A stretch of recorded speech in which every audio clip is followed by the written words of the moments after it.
Okay, now we're going to try some two-step algebra, and it's pretty similar to the one-step algebra, but at first it can look pretty complicated. And the nice thing about this is once you do the first step of one-step algebra, the second step looks just like the problems that we did before in one-step algebra, right over here. Okay, it'll look just like these sorts of problems that we've already learned once we get one of the numbers out of the way. So when you do two-step algebra, there's two different types of numbers that you want to get rid of. They have different names. One is called a coefficient,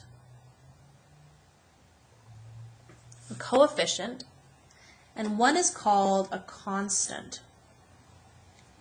And the difference between them is that a constant is a number that's added or subtracted. Any number that's added or subtracted from x is called a constant. The second type of number is called a coefficient. And a coefficient is a type of number that is either multiplied or divided from x. So here's another example. X over 3 plus 5 equals 9. So the coefficient is the one that's either multiplied or divided. So that would be this one. And the constant is the number that's either added or subtracted. So that would be this one. So there's two different types of numbers. And when we do two-step algebra, it's just the same as one-step algebra. Let's take a look at the rules for one-step algebra. We're supposed to get the variable by itself by doing the opposite operation. And we've got to be fair. Anything we do to one side, we have to do to the other. Okay, so we're going to do the same steps, but we've got to do them in a particular order. The first step is to deal with the constant. We always have to do the adding or subtracting first, and then we can do the multiplying or dividing when we're trying to figure out what x is. Okay, so anytime we're trying to get x by itself, we've got to get rid of the constant first and then the coefficient. So here we go. Let's try that first one. 2x plus 4 equals 28.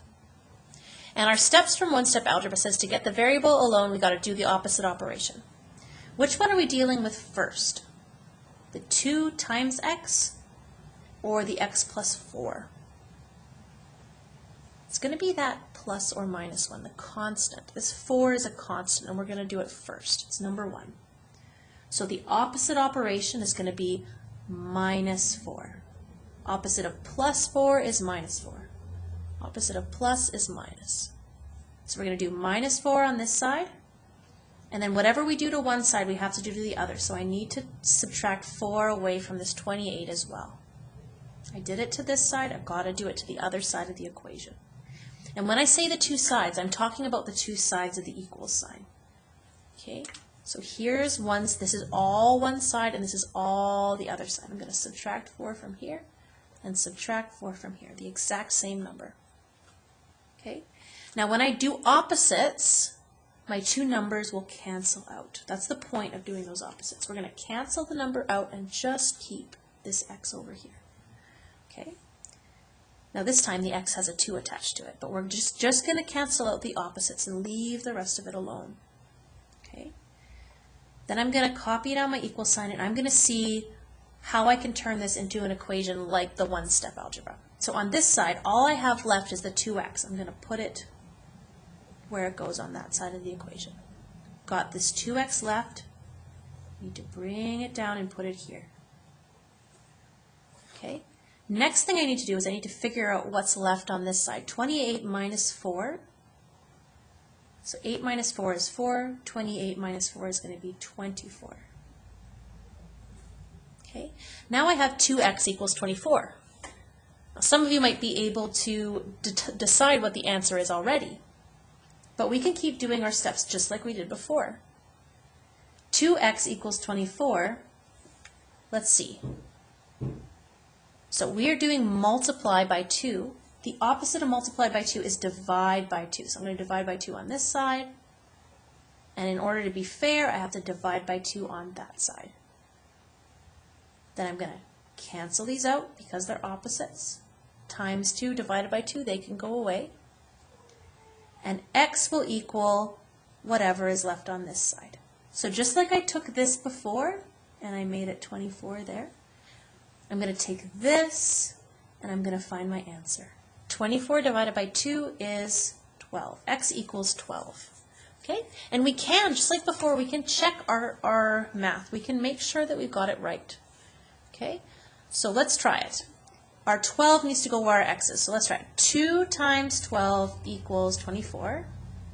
And then let's plus 4 is 28. So it worked. When I put my 12 back in, and I did 2 times 12, I got 24, and I added 4, just like in my original question, and it gave me 28. So we know that this is the right number for x because it fits in this equation and makes it make sense. Okay, so here we go. X equals 12. Let's do another example, that second example with the x over 3. X over 3 plus 5 equals 9. So the first thing we have to deal with is the constant. That's going to be this one. The coefficient we'll do after, just like we did here. We did our constant first, and then we got rid of that 2, the coefficient. So let's get rid of the constant first. Plus 5, the opposite of plus 5 is minus 5. And anything I do to one side, I have to do the other. I'm going to do a minus 5 over here as well. These two are opposites. I'm going to cancel them out. X over 3 is what I have left. So I canceled these out. I've got this left. I'm going to take it down because I'm just rewriting the equation. I'm rewriting it without all the crossed out stuff in it. X over 3 equals whatever's left on this side. 9 minus 5 is 4. So now I just have the coefficient left with my x. X over 3 equals 4. This over 3, this divided by 3, is a coefficient. Because a coefficient can be multiplying or dividing. X divided by 3, the opposite of divided by 3 is times 3. And I have to do that to both sides. So 4 times 3 as well. And what's going to cancel out? These 3's here. X equals 4 times 3, which is 12. Same answer as the last question. Now we can try putting that back in and see if it works. Our 12 is our x, so we're going to go 12, because that's what x is, 12 divided by 3 plus 5, and see if it equals 9. 12 divided by 3 equals 4, plus 5 equals 9. Perfect. Okay, so that's working out okay. We'll do one last example.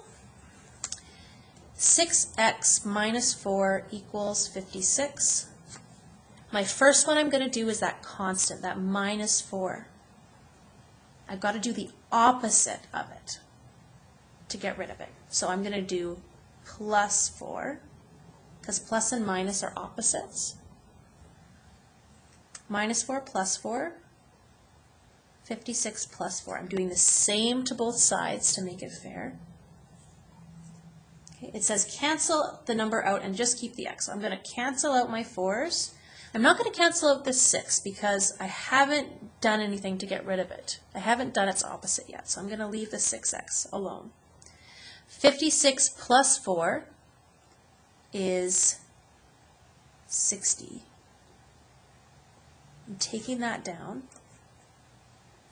I'm taking this down. Just taking everything left in the equation because this part's been taken out. I'm taking down my equal sign, taking down this side, I'm taking down that side. 6x equals 60. And you might be able to see 6 times what equals 60. You probably already know the answer, but let's see if our way of doing it with the opposites works out to get the same answer as you're thinking of in your head. Okay, so 6x equals 60. That's 6 times x equals 60.